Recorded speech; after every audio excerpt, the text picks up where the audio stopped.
Friends, welcome to my YouTube channel. आज हम लोग क्लास 6 के मैथ्स का चैप्टर 2 पढ़ने वाले हैं, पूर्ण संख्याएं, होल नंबर्स। ठीक है, तो देखिए, जब भी हम लोगों को किसी चीज़ के बारे में जैसे पूछा जाता है कि किसी भी चीज़ का संख्या में बताना होता है, जैसे मान लीजिए कि सप्ताह के दिन कितने होते हैं या फिर कहीं पे कितने लोग हैं, तो इस तरह से जब हम लोगों को पूछा जाता है तो हम लोग तुरंत काउंटिंग करना शुरू कर देते हैं, 1 2 3 4 इस तरह से काउंट करना शुरू कर देते हैं ना। तो ये जो काउंटिंग नंबर्स होते हैं इन्हीं को हम लोग नेचुरल नंबर्स भी कहते हैं। ठीक है, काउंटिंग नंबर्स को नेचुरल नंबर भी कहते हैं, प्राकृत संख्या। ठीक है, तो देखिए यहाँ पे प्राकृत संख्या नेचुरल नंबर जो है उसको एन से डिनोट किया जाता है। ठीक है, एन से डिनोट किया जाता है, तो इसमें 1 से शुरू होते हैं, 1 2 3 4, जैसे हम लोग काउंटिंग करते हैं इसके आगे ये कंटिन्यूअस चलता रहता है। ठीक है, ये हो गए नेचुरल नंबर्स हमारे। ठीक है, उसके बाद होता है कि इसी में जब हम लोग ज़ीरो इंक्लूड कर लेते हैं नेचुरल नंबर में ही, यानी कि नेचुरल नंबर हमारा 1 2 3 4 था, इसी में जब हम लोग जीरो को इंक्लूड कर लेते हैं, यानी कि ज़ीरो से जब ये शुरू होता है, 0 1 2 3 4 सो ऑन, ये आगे चलता रहेगा। ठीक है, तो जब जीरो इंक्लूड हो जाता है तो ये होल नंबर बन जाता है, पूर्ण संख्या। ठीक है, नेचुरल नंबर 1 से शुरू होता है, 1 2 3 4, और होल नंबर में नेचुरल प्लस एक ज़ीरो ऐड हो जाता है, तो ये बन जाता है होल नंबर, पूर्ण संख्या है। ठीक है, दोनों में बस यही ज़ीरो का डिफरेंस है। ठीक है, इसी कारण से देखिए कि प्रत्येक होल नंबर जो है वो नेचुरल नंबर हो सकता है, क्योंकि देखिए नेचुरल नंबर तो इसमें सारे आते हैं, लेकिन प्रत्येक होल नंबर नेचुरल नंबर नहीं हो सकता। क्यों? क्योंकि ज़ीरो भी एक देखिए होल नंबर है, लेकिन वो नेचुरल नंबर में नहीं आता है। ठीक है, इसीलिए प्रत्येक होल नंबर नेचुरल नंबर नहीं हो सकता, जबकि प्रत्येक नेचुरल नंबर होल नंबर हो सकते हैं। ठीक है, उसके बाद अगर नेचुरल नंबर में सबसे छोटी संख्या पूछी जाए तो इसका आंसर 1 हो जाएगा। ठीक है, और नेचुरल नंबर में 1 का पूर्ववर्ती कोई नहीं होता है। ठीक है, इसका प्रेडिसेसर कोई भी नहीं होता है। ठीक है, और होल नंबर में सबसे छोटी संख्या अगर पूछा जाए तो ये 0 हो जाएगा। ठीक है, दोनों में ये डिफरेंस है। अब है कि पूर्ववर्ती और परवर्ती होता क्या है। ठीक है, देखिए यहाँ पे परवर्ती, देखिए परवर्ती मतलब कि बाद की संख्या है। ठीक है, उसको इंग्लिश में सक्सेसर कहते हैं। ठीक है, जैसे कि जो भी डिजिट हमको दिया हुआ, अगर हमको उसका सक्सेसर बताना, मतलब उसमें हमको +1 कर देना है। ठीक है, जैसे कि अगर हमारा 3 है तो 3 का अगर हमें सक्सेसर बताना, मतलब 3 + 1 कर देंगे हम तो 4 हो जाएगा, यानी कि 4 हमारा जो है 3 का सक्सेसर हो जाएगा। और अगर उसी तरह 3 का प्रीडिसेसर पूछा जाए, यानी कि पूर्ववर्ती, तो 3 में हम लोग 1 माइनस कर देंगे तो इसका आंसर 2 हो जाएगा। यानी यहाँ आप लोग देखिए संख्या रेखा से समझिए। देखिए यहाँ पे मैं एक संख्या रेखा बना रही हूँ।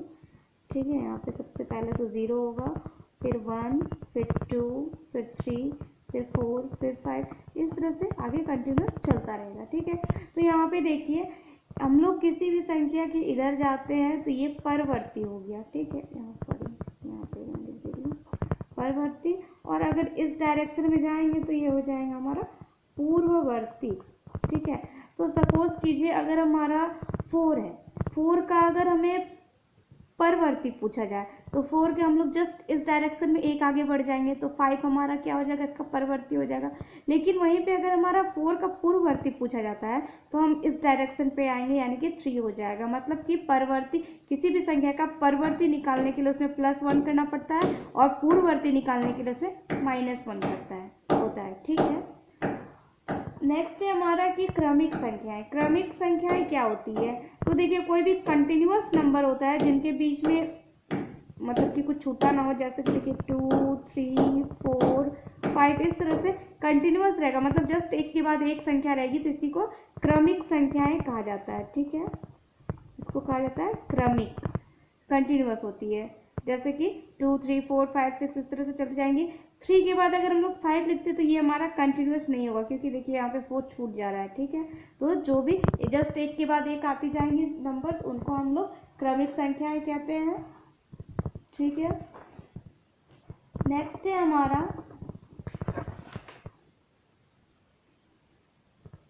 अब हम लोग इसमें बड़ी छोटी संख्या आराम से कर पाएंगे। देखिए जैसे कि ये संख्या रेखा हमने बताया आपको, तो जब भी इसमें हम लोग बड़ी संख्या, किसी भी संख्या का बड़ी संख्या लेना हो तो उसका परवर्ती यानी कि इस डायरेक्शन पे हम लोग चलेंगे, और अगर किसी भी संख्या का हमें छोटी संख्या बताना हो तो हम इस डायरेक्शन में चलेंगे। इस तरह से हम लोग छोटी बड़ी संख्याएं पहचान सकते हैं कि कौन किससे छोटी है और कौन किससे बड़ी है।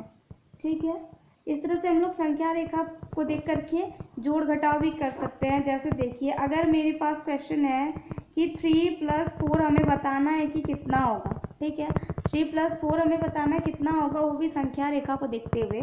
तो देखिए 3 है पहले हमारा, तो यहाँ पे हमारा 3 है। ठीक, इससे हमें 4 आगे जाना है, प्लस है तो मतलब 4 आगे जाना है, तो 1 2 3 4, यानी कि हम लोग 3 से अगर 4 आगे जा रहे हैं, मतलब कि 1 2 3 4, यानी हम लोग 7 पे आ रहे हैं, यानी कि 3 + 4 हमारा कितना हो जाएगा, तो ये हमारा 7 हो जाएगा। ठीक है, तो ये हो गया हमारा। प्लस करने के लिए हमें इधर जाना पड़ रहा था। जब हम किसी संख्या का माइनस करेंगे, सपोज कीजिए हम इसी को 3 में अगर हम 2 माइनस कर रहे हैं, ठीक है, 3 में अगर हम 2 माइनस करेंगे तो कितना होगा। प्लस करने के लिए हम इधर जा रहे थे, लेकिन माइनस करने के लिए हमें इधर जाना पड़ेगा।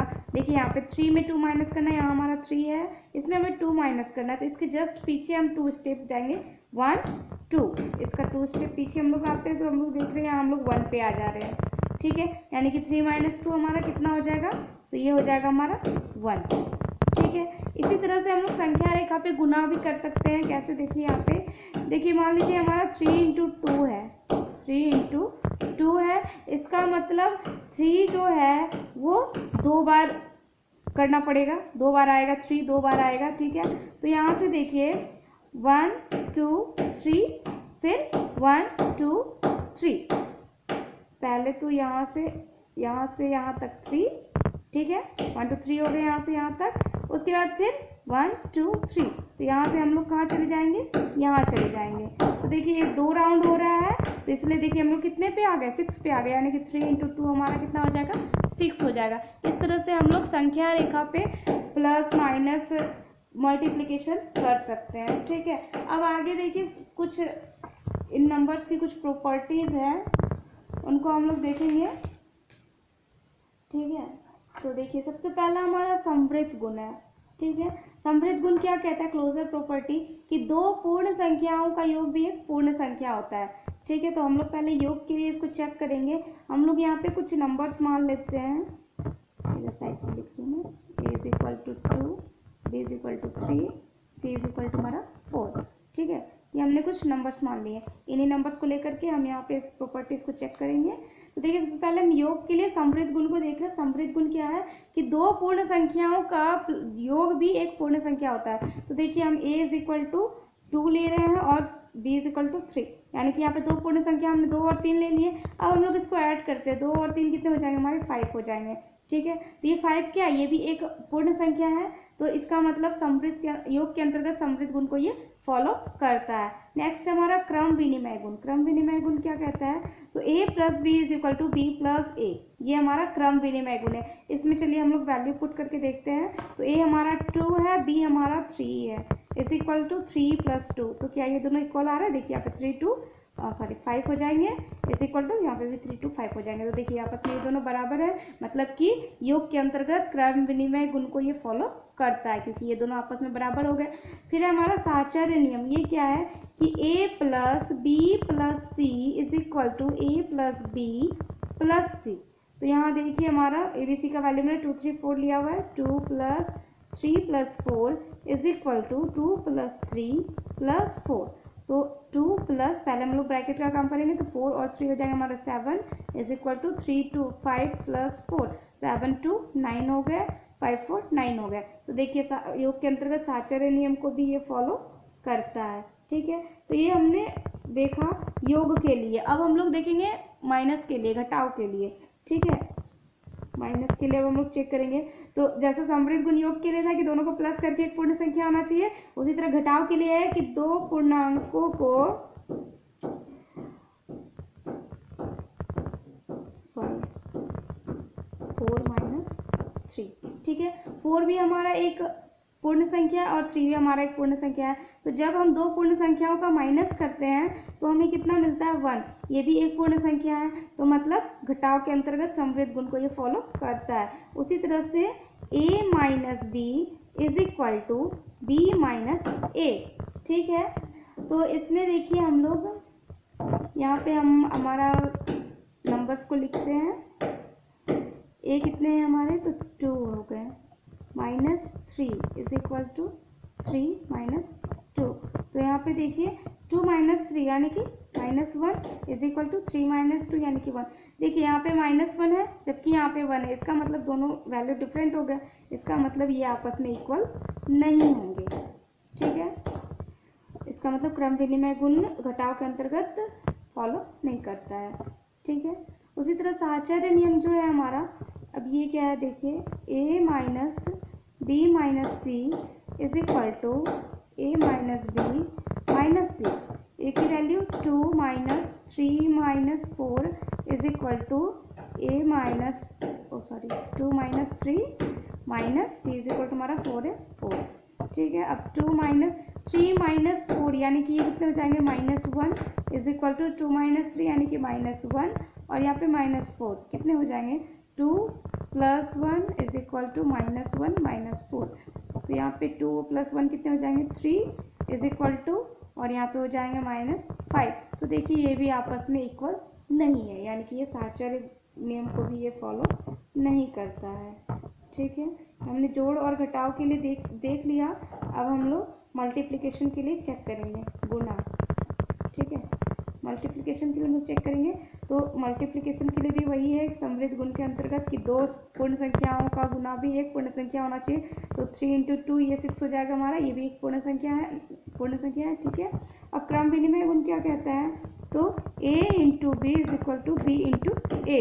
तो a हमारा 2 × 3 इज इक्वल टू 3 × 2, 3 × 2 6, 3 × 2 6। देखिए तो ये आपस में इक्वल हो गए। ठीक है, और उसके बाद है यहाँ पे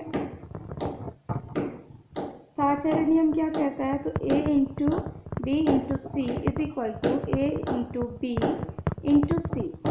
2 × 3 × 4 इज इक्वल टू 2 × 3 × 4।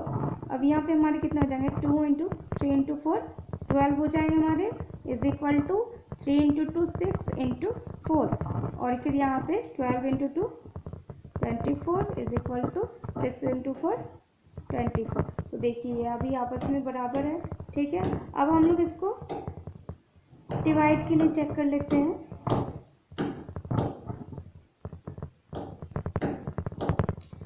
तो समृद्ध गुण क्या कहता है कि दो पूर्ण संख्याओं का भाग भी एक पूर्ण संख्या होना चाहिए। तो अगर 2 को हम लोग 3 से डिवाइड करते हैं तो 2/3 आता है, जो कि एक पूर्ण संख्या नहीं है, तो इसका मतलब ये इसको फॉलो नहीं करता है। फिर हमारा क्रम विनिमय गुण, तो क्रम विनिमय गुण क्या कहता है कि 2/3 मतलब कि यहाँ पे a divide b is equal to b divide a। तो देखिए क्या ये इसको फॉलो करता है, 2/3 इज इक्वल टू 3/2, 2/3 इसको हम लोग लिख सकते हैं इज इक्वल टू 3/2। तो ये भी देखिए आपस में इक्वल नहीं है, ये आपस में इक्वल नहीं, ये तो समृद्ध गुण था। ठीक है, ये आपस में इक्वल नहीं है। उसके बाद हमारा साहचर्य नियम, तो साहचर्य नियम क्या कहेगा कि a divide b divide c is equal to a divide b divide c। तो ये हमारा हो गया 2/3 divide 4 is equal to 2/3 divide 4। अब हम लोग 3/4 को हम लोग 3/4 लिख सकते हैं, और फिर यहाँ पे हमारे हो जाएंगे 2/3 डिवाइड 4। ठीक है, अब देखिए फ्रैक्शन रहेगा तो डिवाइड में क्या होता है, ये इंटू हो जाता है और ये पलट जाता है, यानी 4 ऊपर हो जाएगा 3 नीचे हो जाएगा। यहाँ पे भी उसी तरह होंगे 2/3 × 1/4 हो जाएगी ये। ठीक है, अब यहाँ पे कितने हो गई है हमारे 4 × 2 8/3, और यहाँ पे हो जाएंगे हमारे 2/12। ठीक है, तो देखिए ये भी आपस में इक्वल नहीं है। तो ये इसकी कुछ प्रॉपर्टीज थी, योग के अंतर्गत घटाव गुना भाग के अंतर्गत ये इसकी कुछ प्रॉपर्टीज थी। ठीक है, अब एक होता है इसमें आइडेंटिटी एलिमेंट। ठीक है, एक जोड़ के अंतर्गत होता है और एक गुना के अंतर्गत होता है। तो देखिए वो हम लोग समझते हैं आइडेंटिटी एलिमेंट क्या है।